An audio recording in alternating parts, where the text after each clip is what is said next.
මට ජීවිතයේ ගොඩක් වැරදුන තැන් තියෙනවා. ඒ වැරදි මැදින් ඉස්සරහට ආපු දුක්ඛිත ගමනකුත් තියෙනවා, සාර්ථකත්වයකුත් තියෙනවා.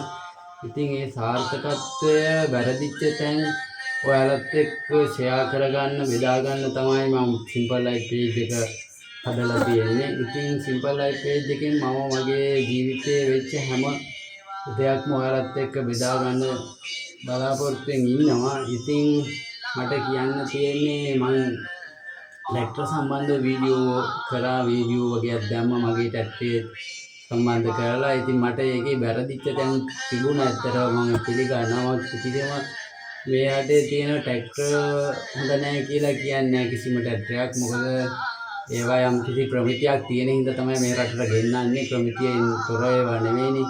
ඒවට තියෙන මිල තමයි මම කියන්නේ ඇත්තටම සුදුසු නැත්තේ. මේ මිල ඇත්තටම මිල වැඩි. මේ මිලත් එක්ක ඒ වාහන වලින් හම්බ කරගන්න තියෙන සම්භාවිතාව අඩුයි. ඒ මිලත් එක්ක එක්ක ලාභ ලබන්න අමාරුයි. වාහනයක් අපි කවුරුමත් දුක් විඳලා වාහනයක් ගන්නේ ඒකෙන් යම් දෙයක් හම්බ කරගන්න මැරෙන්න කලින්.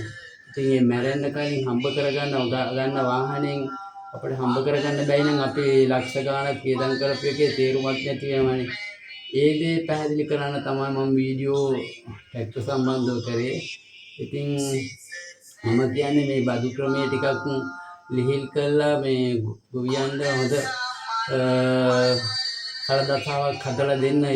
කෘෂි උපකරණ වලට බදු නිදහස් කරලා පුළුවන් තරම් බදු අඩු කරලා ගොවියන් වෙනුවෙන් සහයෝගය දෙන්න. මොකද ලංකාවේ අංක 1 රැකියාව ගොවිතැන ජපානයේ ඒක තේරුම් ගත්ත හින්දා තමයි අද ජපානයේ ලෝකයේ ඉහළම දියුණුවක් තියෙන රටක් වෙලා තියෙන්නේ. ඉතින් අපටත් ඒ තැන් වලට යන්න පුළුවන්. දුක් විඳින කෘෂිකාර්මිකය ගැන ගොඩක් බලාපොරොත්තු තියාගෙන ඉන්න මහන්සි වෙන දුක් අඳුරු දහඩිය හලන මිනිස්සු වෙනුවෙන් රජයක් වශයෙන් සහයෝගය ලබා දුන්නා නම් අපේ රට මීට වඩා ඉහළ තැනකට ගන්න පුළුවන්. ඈත ඉතිහාසයේ අපේ රට පුරාම වැව් බැදලා තියෙන රජවරු. ඉතින් මේ වැව් බැදලා තියෙන මේ කෘෂිකාර්මික රටක් කියලා තේරුම් ගත්ත නිසා. ඉතින් ඒක මේ දැන් ඉන්න ඇත්තරම පාලේ ඉන්න අය තේරුම් ගන්න ඕන මේ රට හැදිලා තියෙන්නේ මොකටද කියලා. මේ රට හැදිලා තියෙන්නේ කෘෂිකර්මාන්තයට. ඒ නිසා කෘෂිකර්මාන්තයේ දියුණුව උදෙසා ගොඩක් ආණ්ඩු මේ තියෙන ආණ්ඩු කැප වෙන්න ඕන. ඒ කැපවීම කරොත් ජනතාව කොයිතරම් දුක් විඳින්නත් ඒවට පවතින රජයන්ගෙන් සහයෝගය නැත්තම් මේ රට දියුණු කරන්න කොහොමවත් බෑ. මගේ අදහසක්. මම කියන්නේ මට දැනෙන දේ, මට තේරෙන දේ.